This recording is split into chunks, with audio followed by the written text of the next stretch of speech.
Good evening and welcome to our virtual tour of SONICA, the Sound Experience.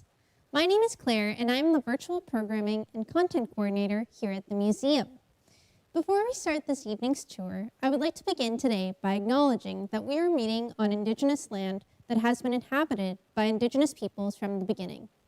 As settlers, we're grateful for the opportunity to meet here, and we thank all the generations of people who have taken care of this land for thousands of years.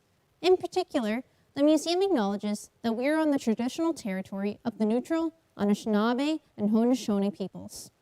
The museum is situated on the Haldimand Tract, the land promised to the Six Nations that includes 6 miles on each side of the Grand River. Thank you. In accordance with the provincial government guidelines, the museum will remain closed to in-person visits, but we are excited to still connect with you online. SONICA, the Sound Experience, is comprised of both engaging and reflective works. The exhibition brings together 8 inspiring artists and artist groups to interpret and explore sound. What is sound? Is it something you see, hear, feel? SONICA will take what you think you know about sound and challenge you to redefine what it means to you. If you have any questions during the tour, please pop them in the chat on YouTube here, and I'll try and answer them at the end of the tour. So first, I'm going to be sharing with you a clip from the introduction by Janelle Roos. Janelle Roos is a Black, culturally deaf, bilingual educator, researcher, and visible body movement artist. Take a look.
The first piece I wanted to share with you is Find Silence. Finding silence in a world where we are constantly surrounded by a massive flow of information, stimuli, and work is the focus of this piece created by Kanika Gupta. Kanika is a multidisciplinary artist who uses visual arts and storytelling to create dialogue and foster deeper human connections. This work is one of 4 pieces in Sonica that are part of Soundprint, a multimodal and evolving art installation on noise pollution intended to evoke thought on what choices can be made today to allow for a quieter and more inclusive future.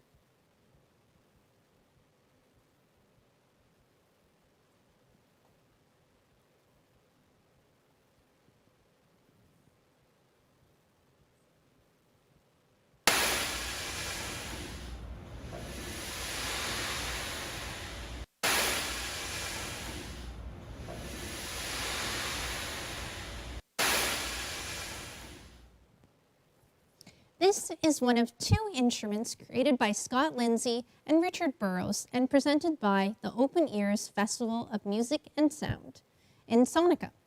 The ocean drum is a percussion instrument that can produce soothing sounds which mimic the sound of the ocean. It is comprised of 30,000 bearing balls which are contained between 2 heads and roll around inside.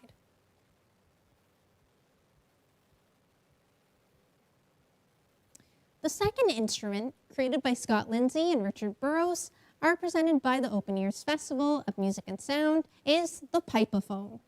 The pipeophone is inspired by tubular chimes, which are musical instruments in the percussion family. Each pipe is a metal tube used for farming irrigation and tuned by altering its length. The longest tube is 84 inches long. The pipes may be played by rubber mallets or hammers. The Open Ears Festival of Music and Sound, based in Waterloo Region, features a mix of local, national, and international artists with a focus on the act of listening.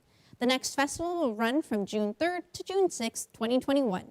More information can be found at openears.ca.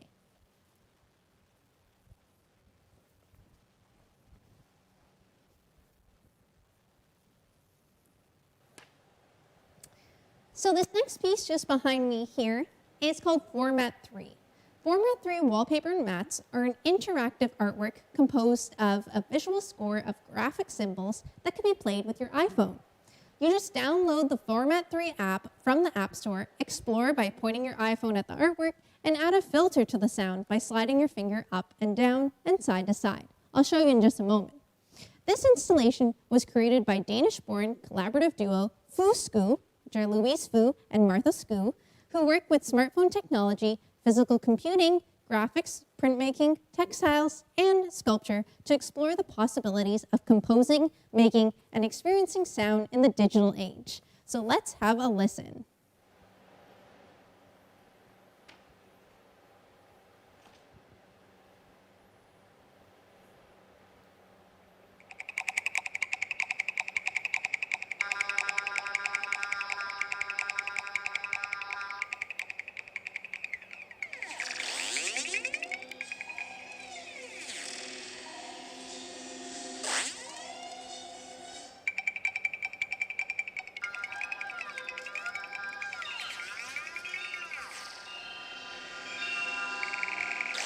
As you can see, I'm activating the wallpaper using my iPhone, and it highlights the different shapes. And you can change the sounds by moving your finger up and down and side to side.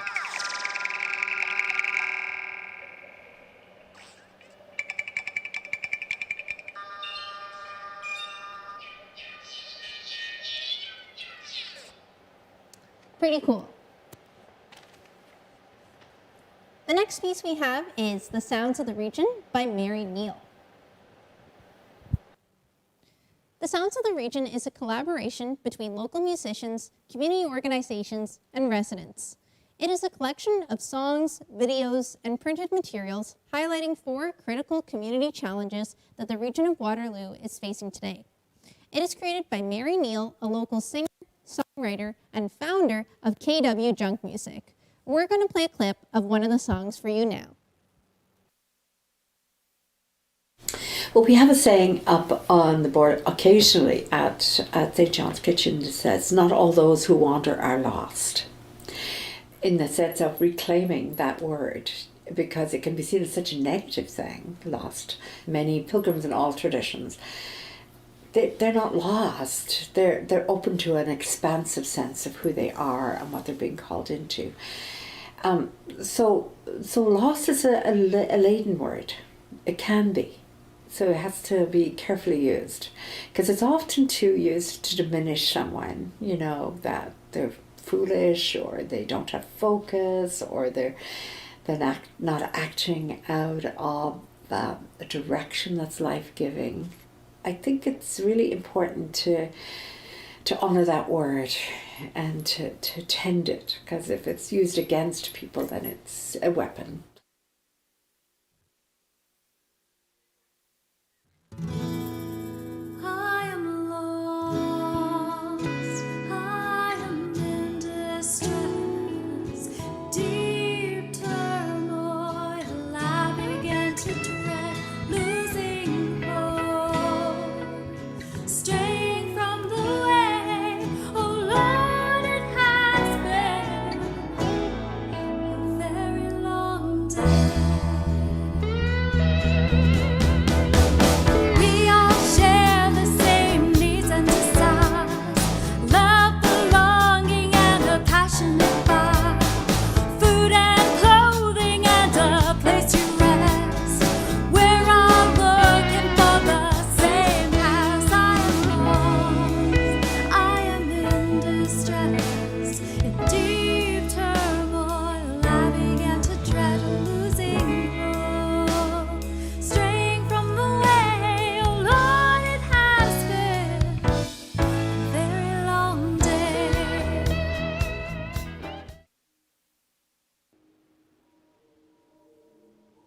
So the next piece I'm going to be sharing with you is Forest Under Sound by Tosca Turan. Forest Under Sound is an invitation to consider the sentience of fungi. The fungi are connected to electrodes which detect microfluctuations in conductivity. This biodata is then translated to control digital synthesizers. When fully connected and music is being generated, mycelium consistently generates periodic patterns that are both enigmatic and musical. The fungi will continue to grow through the 7-month run of SONICA, creating a real-time fungi forest soundscape. This installation was created by Tosca Turan, who is an interdisciplinary artist working at the intersection of art and ecology. Take a look and have a listen here.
The next installation I'll be sharing is by James Kirkpatrick.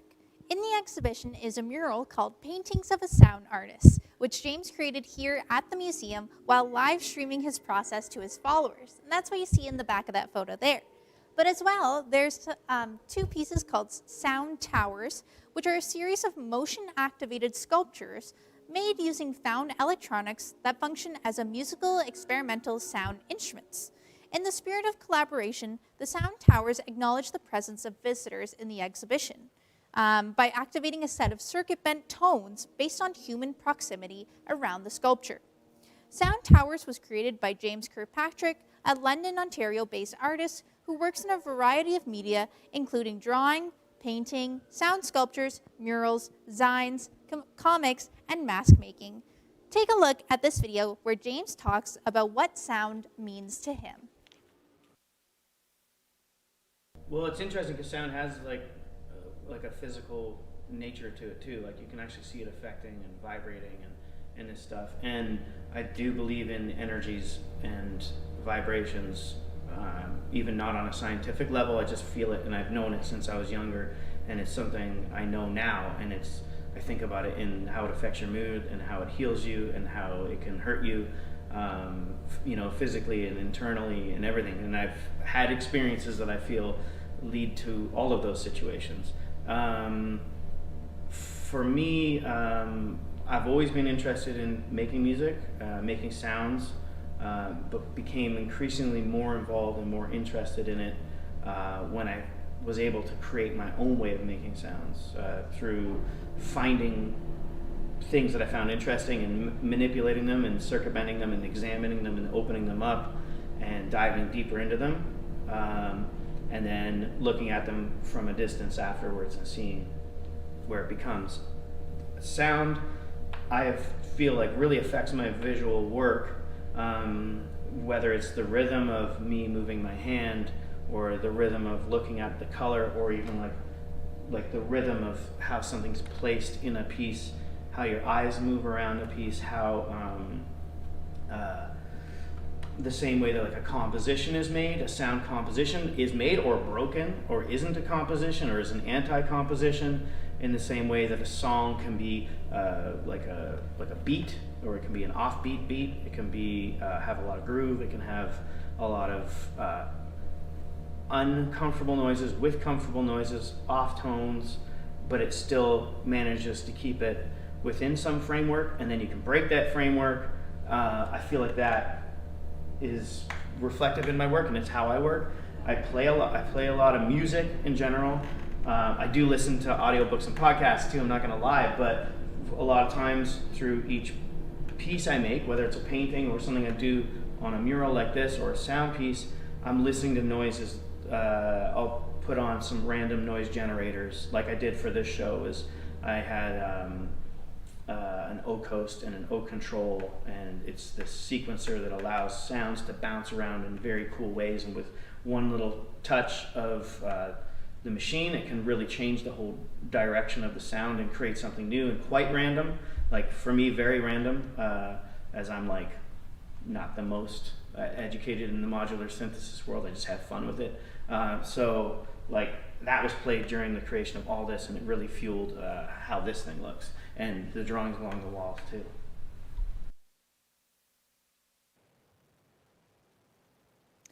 Next is an installation called The Museum of Quietness by Louisa G. and Kanika Gupta. The Museum of Quietness is a participatory installation that collects notes from visitors to understand their relationship with noise and quietness. Here's what Louisa and Kanika say about their piece. It is hard to make sense of quietness in the noise that comes with our modern life. Quietness is a rare gift that we, at times, take for granted. However, when quietness fills up the world unexpectedly, noise can also be the thread that makes us feel less alone. Navigating a day of noise and quietness isn't as straightforward as turning up and down the volume knob on sound. While we are relatively good at making noise and perhaps finding comfort in certain noises, welcoming quietness into our lives requires more attention and care. This is another work that is part of Sound Print by Kanika Gupta in collaboration with Louisa G. Louisa is a Chinese-Canadian designer whose work spans creative direction, digital strategy, digital products, and visual design.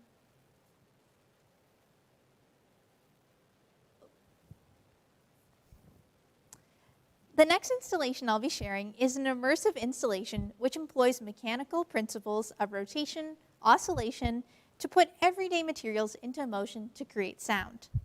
It is comprised of 216 cardboard boxes that have DC motors and cotton balls attached to them. The sculptural sound piece is created by THEMUSEum, an artist who lives and works in Bern, Switzerland. His works continually embraces oppositional positions, such as the principles of order and chaos.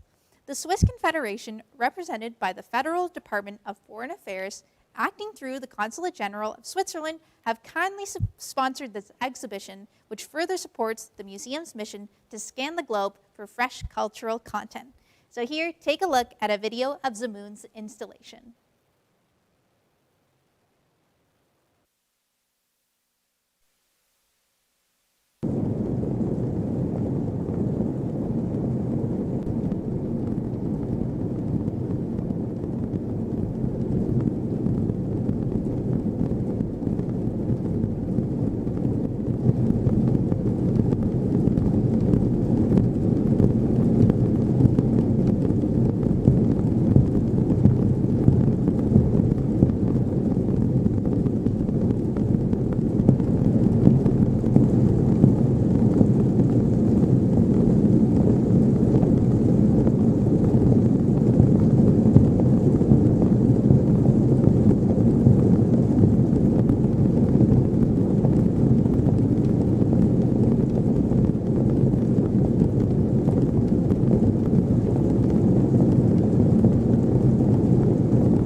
The next piece is called Resonate.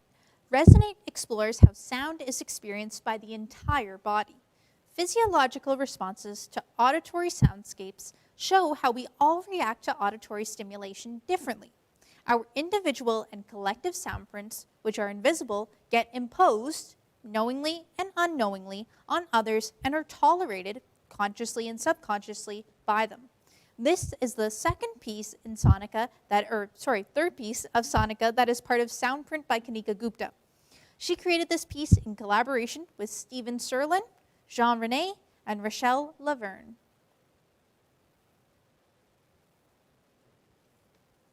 So our next piece here is our final work in Sonica, created by Kanika Gupta as part of Soundprint, created in collaboration with Connor Byron and Louisa G.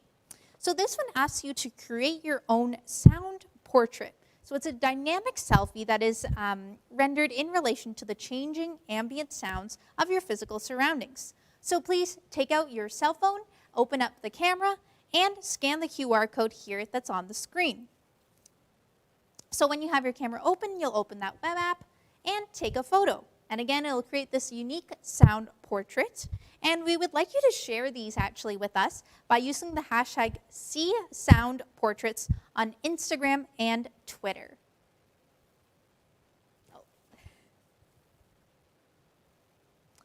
So our next piece is called Timbre Space. Timbre Space presents an invisible architecture of timbre that one can explore physically. All 512 sounds that make up timbre space are tuned to the musical note F across a range of octaves. Timbre space was created by David Rokeby, whose work has addressed issues of digital surveillance and the differences between human and artificial intelligence. So please check out this video where David Rokeby tells you a little bit more about his installation.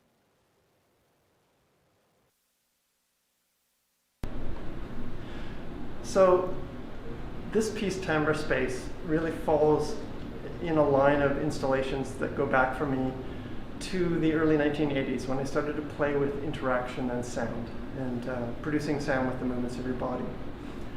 Often those pieces have been musical, sometimes they've been very much based in just sound as sound, as was the piece I had here at the museum a couple of years ago. This piece is different in that it's sonic in a musical sense, in that everything sounds like a musical sound, but it's not music because there's only one note.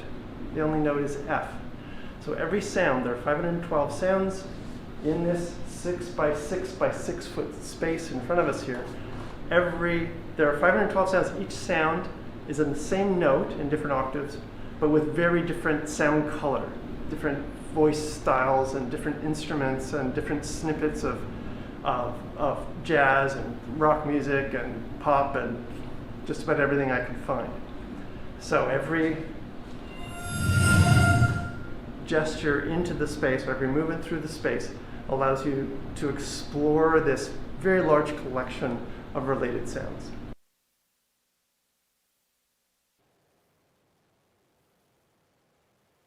So thank you again for joining us this evening for our virtual tour of Sonica the Sound Experience.